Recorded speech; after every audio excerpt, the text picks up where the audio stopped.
Hello everyone and welcome to chemistry classes. आज के video में हम कुछ क्वेश्चंस प्रैक्टिस करेंगे जो कि एनसीईआरटी एक्सरसाइज से लिए गए हैं। ये जो भी क्वेश्चंस हैं आपकी ये चैप्टर सेकंड जो है एनसीईआरटी में उसके एक्सरसाइज से लिए गए हैं और क्वेश्चंस बेस्ड हैं on photo electric effect and Planck's quantum theory. काफ़ी ज़्यादा क्वेश्चंस थे एनसीईआरटी में इन टॉपिक से रिलेटेड, इसलिए मैंने वीडियो को 2 पार्ट्स में डिवाइड कर दिया है ताकि ज़्यादा लंबी ना बने वीडियो। कुछ क्वेश्चंस मैं इस वीडियो में डिस्कस करूंगी और जो कुछ क्वेश्चन बच जाएंगे वो मैं एज अ सेकंड पार्ट लेके आऊंगी इस वीडियो का। Let's start the video. First question is a photon of wavelength 4 into 10⁻⁻7 metre strikes on metal surface, the work function of the metal being 2.13 electron volt. This EV is your electron volt. Calculate the energy of a photon, the kinetic energy of the emission and velocity of the photo electron. क्या बोला गया है कि जब भी metal surface पे हमने photo electric effect में पढ़ा था कि कोई फोटोन स्ट्राइक कर रहा है वहां से कि इलेक्ट्रॉन निकलेगा। इस फोटोन की हमें वेवलेंथ दी गई है एंड ये जो मेटल सरफेस है इसके लिए हमें वर्क फंक्शन दिया गया है, दैट इज डब्ल्यू नोट दिया गया है हमारे पास 2.13 इलेक्ट्रॉन वोल्ट। हमें निकालना है कि ये जो फोटोन स्ट्राइक किया गया है इसकी अपनी एक्चुअल एनर्जी क्या थी और जो वर्क फंक्शन के अलावा जो एनर्जी फोटोन की बच गई जो कि इलेक्ट्रॉन को एज अ काइनेटिक एनर्जी मिल जाती है वो काइनेटिक एनर्जी निकालनी है एंड इस फोटोन की अपनी वेलोसिटी कितनी होगी वो निकालनी है। फर्स्ट ऑफ ऑल जब एनर्जी निकालनी है हमें फोटोन की तो हमने पढ़ा था प्लैंक्स क्वांटम थ्योरी से कि energy of photon is directly proportional to its frequency and E is equals to H nu, where nu is the Planck's constant जिसकी वैल्यू है 6.6 into 10⁻⁻34 जूल सेकेंड। अब हमें यहाँ पे फ्रीक्वेंसी है रिलेशन में बट हमें वेवलेंथ दी गई है तो हम फ्रीक्वेंसी और वेवलेंथ का रिलेशन यूज़ करेंगे जो कि होता है nu is equals to C by lambda. उसी रिलेशन को जब हम यहाँ पे यूज़ करेंगे तो एनर्जी का रिलेशन बन जाएगा E is equals to H C by lambda. H की वैल्यू हमें पता है, सी हमें पता है, वेलोसिटी ऑफ लाइट है that is 3 into 10⁻8 metre second inverse and lambda जो वेवलेंथ है वो हमें गिवन है 4 into 10⁻⁻7 मीटर। जब हम वैल्यू सब्सटीट्यूट करेंगे तो ये हमारे पास एनर्जी आएगी and this energy is in joules, but हमें क्वेश्चन में स्पेशली मेंशन किया गया है कि आपको एनर्जी निकालनी है इलेक्ट्रॉन वोल्ट्स में। ये रिलेशन इंपॉर्टेंट है, जब तक ये रिलेशन नहीं पता होगा हम जूल्स को इलेक्ट्रॉन वोल्ट में कन्वर्ट नहीं कर पाएंगे। Relation is 1 electron volt is equals to 1.6 into 10⁻⁻19 joules.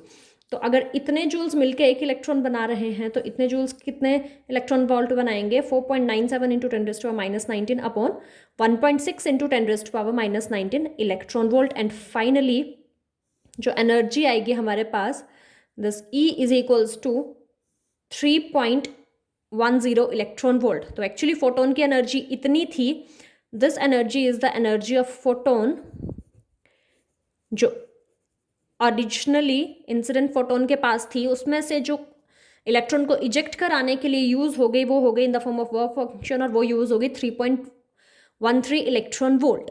तो लेफ्ट आउट कितनी बची होगी, वो जो भी बची होगी वो आ जाएगी in the form of kinetic energy. और हमने देखा था जब हमने प्लैंक्स क्वांटम थ्योरी पढ़ी थी कि जब इलेक्ट्रॉन की काइनेटिक एनर्जी की बात होती है तो वो किसके इक्वल होता है, energy of photon minus work function that is H new minus H new note. अब एच न्यू तो आ गया हमारे पास 3.10 एंड हमें एच न्यू नोट दिया गया है 2.13, तो हमारे पास जो एनर्जी बची वो बची 0.97 इलेक्ट्रॉन वोल्ट जो कि एज अ काइनेटिक एनर्जी की फॉर्म में इलेक्ट्रॉन को मिल जाएगी। अब नेक्स्ट बात आती है कि वेलोसिटी ऑफ फोटोन कैसे निकालेंगे। तो हमें पता है कि काइनेटिक एनर्जी किसके इक्वल होती है, half mv², where m is the mass and v is the velocity. तो काइनेटिक एनर्जी हमें यहाँ से मिल चुकी है, मास हमें फोटोन का मास एक इलेक्ट्रॉन का, क्योंकि हमें इलेक्ट्रॉन की काइनेटिक एनर्जी की बात हो रही है और वेलोसिटी ऑफ फोटो इलेक्ट्रॉन की बात हो रही है। तो इलेक्ट्रॉन का मास भी हमें पता है तो हम यहाँ से वेलोसिटी निकाल सकते हैं और मास ऑफ इलेक्ट्रॉन कितना होता है 9.1 into 10⁻31 kg। तो जब हम इन वैल्यूज को सब्सटीट्यूट करेंगे तो फाइनली हमारे पास वेलोसिटी आ जाएगी 5.84 into 10⁵ metre second inverse. Now next question is, what is the number of photons of light with a wavelength of 4000 picometer that provides 1 joule of energy? अब थोड़ा सा डिफरेंट क्वेश्चन है but simple question है। क्या बोला गया है कि कितने नंबर ऑफ फोटोन्स हमें चाहिए किस लाइट की वेवलेंथ के 4000 पिकोमीटर, ऐसी लाइट जिसकी वेवलेंथ 4000 पिकोमीटर है, उसके कितने फोटॉन्स चाहिए ताकि टोटल जो एनर्जी हमें मिले वो मिले 1 जूल के इक्वल। सो हमने जो रिलेशन पढ़ा था E is equals to H nu, ये किसकी एनर्जी है? ये है एनर्जी ऑफ 1 फोटोन। तो अगर मेरे पास n नंबर ऑफ फोटोन्स हैं तो एनर्जी कितनी हो जाएगी? E is equals to n h nu. And again wavelength दी गई है तो न्यू को हम वेवलेंथ की फॉर्म में कन्वर्ट करेंगे, सो एनर्जी बन जाएगी NHc by lambda. And joules में बात की गई है तो हमें वेवलेंथ को भी मीटर्स में कन्वर्ट करना पड़ेगा। वेवलेंथ हमें 4000 पिकोमीटर दी गई है and we know 1 picometre is equals to 10⁻⁻12 metre. उसी रिलेशन का यूज़ करेंगे और फाइनली हमारे पास जो वेवलेंथ आ जाएगी वो आ जाएगी 4 × 10⁻⁹ मीटर। अब हमें क्वेश्चन में दिया क्या गया है कि अगर सपोज जो नंबर ऑफ फोटॉन्स निकल रहे थे वहां से हमने मान लिया कि वो n थे, तो n नंबर ऑफ फोटॉन्स कितनी एनर्जी दे रहे हैं? 1 जूल की एनर्जी दे रहे हैं।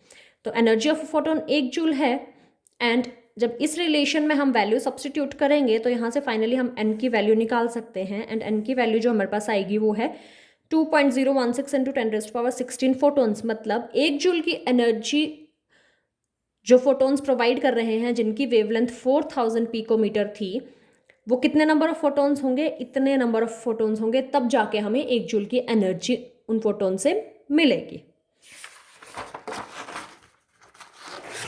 Next question is the electromagnetic radiation of wavelength 442 nanometre is just sufficient to ionise the sodium atom. Calculate the ionisation energy of sodium in kilo joules per mole. Questions काफ़ी simple हैं, वही basic relations use होने हैं, but हमें question की statement को समझना ज़्यादा इंपॉर्टेंट है। अगर वो चीज़ क्लियर नहीं हुई तो क्वेश्चंस नहीं हो पाएंगे। क्वेश्चन में क्या बोला है कि जो इलेक्ट्रोमैग्नेटिक रेडिएशन जिसकी वेवलेंथ 242 नैनोमीटर है, उसके पास इतनी एनर्जी है कि वो सोडियम एटम को आयनाइज कर सकती है। सोडियम एटम को आयनाइज करने का मतलब क्या है कि सोडियम को वो सोडियम आयन में प्लस वहाँ से इलेक्ट्रॉन रिमूव करा सकती है। तो इस वेवलेंथ की इस वेवलेंथ की रेडिएशन के पास इतनी एनर्जी है कि वो सोडियम को आयनाइज करा सकती है। तो हमें क्या बोला है कि सोडियम के लिए आयनाइजेशन एनर्जी निकालो इन किलो जूल पर मोल में।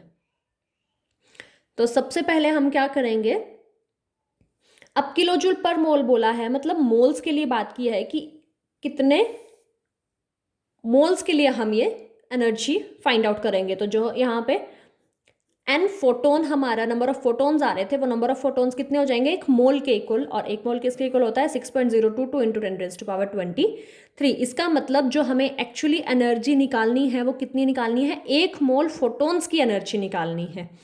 सो वेवलेंथ हमें नैनोमीटर में दी है and 1 nanometre is equals to 10⁻⁹ metre. So हमारे पास वेवलेंथ आ गई 242 × 10⁻⁹ मीटर।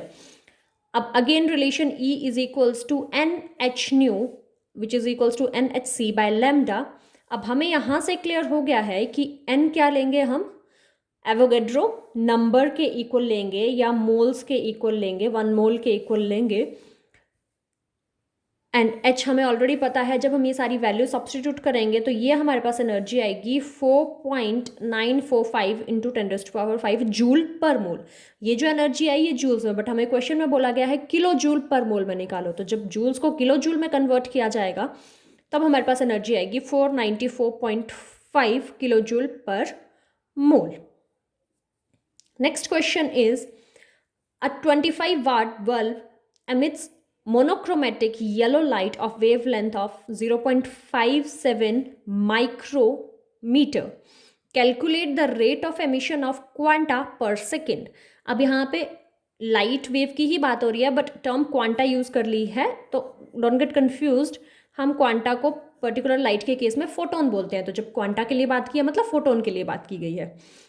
अब पूछा क्या गया है हमसे कि कितने 1 सेकेंड में कितने नंबर ऑफ क्वांटाज या कितने नंबर ऑफ फोटॉन्स एमिट हो रहे हैं जब इतने पावर के बल्ब से हमारे पास वेवलेंथ निकल रही हैं येलो कलर की, और वो वेवलेंथ कितनी है? 0.57 माइक्रोमीटर। सो हमें पावर के यूनिट्स होते हैं watt, and we know that 1 watt is equals to 1 joule per second. इसका मतलब 1 वॉट मतलब 1 सेकेंड में कितने जूल्स ऑफ एनर्जी निकल रही है। तो एक्चुअली एनर्जी की फॉर्म में बात करें तो एक बल्ब से हमारे पास कितने एनर्जी निकल रही है, 1 सेकेंड में 25 जूल्स या 25 जूल्स पर सेकेंड हमारे पास एक बल्ब से एनर्जी निकल रही है। वेवलेंथ हमें दी गई है 0.57 micrometre and 1 micrometre is equals to 10⁻⁻6 metre. तो हमारे पास वेवलेंथ हो जाएगी 0.57 इंटू 10⁻⁻6 मीटर। अब सबसे पहले हम अगर एक फोटोन की एनर्जी का हमें पता चल जाए, ये तो हमारे पास टोटल एनर्जी निकल रही है उस बल्ब से 1 सेकेंड में, अगर एक फोटोन की एनर्जी का पता चल जाए तो हम ये बता सकते हैं कि 1 सेकेंड में जब इस टर्म को हम 1 फोटोन ऑफ एनर्जी से डिवाइड करेंगे तो हमें ये पता चल जाएगा कि 1 सेकेंड में कितने क्वांटा या कितने फोटोन्स एमिट हो रहे हैं। सो एक फोटोन की एनर्जी के लिए relation again is equals to H nu, lambda हमारे पास गिवन है, सब्सटीट्यूट किया, एनर्जी आ गई हमारे पास 3.48 इंटू 10⁻⁻19 जूल्स। ये तो आ गई एनर्जी एक फोटोन की। तो अगर एक फोटोन की इतनी एनर्जी है तो जो टोटल एनर्जी से जब हम इसको डिवाइड कर रहे हैं इट विल गिव अस, ये थोड़ा करेक्टली नहीं लिखा गया है, मैं इसको फिर से लिख देती हूँ, 7.18 इंटू 10⁻19 फोटोन्स हमारे एमिट होंगे जब एक बल्ब जिसकी पावर कितनी थी 25 वॉट या उससे जो एनर्जी निकल रही थी वो 1 सेकेंड में 25 जूल्स निकल रही थी, तो इतने फोटोन्स एमिट होंगे हमारे पास। So last question for this video is the electron are emitted with zero velocity from a metal surface when it is exposed to radiation of wavelength 6800 angstrom. Calculate threshold frequency and work function of the metal. अब पहले ही mention कर दिया गया है कि जो electron emit हो रहा है वो जीरो वेलोसिटी का है, उस मेटल सरफेस से जो इलेक्ट्रॉन निकल रहा है। जीरो वेलोसिटी का मतलब क्या है कि जितनी भी एनर्जी हमारे पास थी उस रेडिएशन में वो सारी की सारी इलेक्ट्रॉन को इजेक्ट कराने के लिए यूज हो जा रही है और एज अ वर्क फंक्शन आ जा रही है। सो अगर मैं थ्रेशोल्ड एनर्जी की, मुझे वेवलेंथ दी गई है कि वो जो रेडिएशन है वो किस वेवलेंथ की थी, तो थ्रेशोल्ड एनर्जी की बात करूँ तो मैं उसको न्यू नॉट से रिप्रेजेंट कर रही हूँ and we know nu is equals to C by lambda. तो न्यू नॉट क्या हो जाएगा, सी बाय लैम्डा नॉट।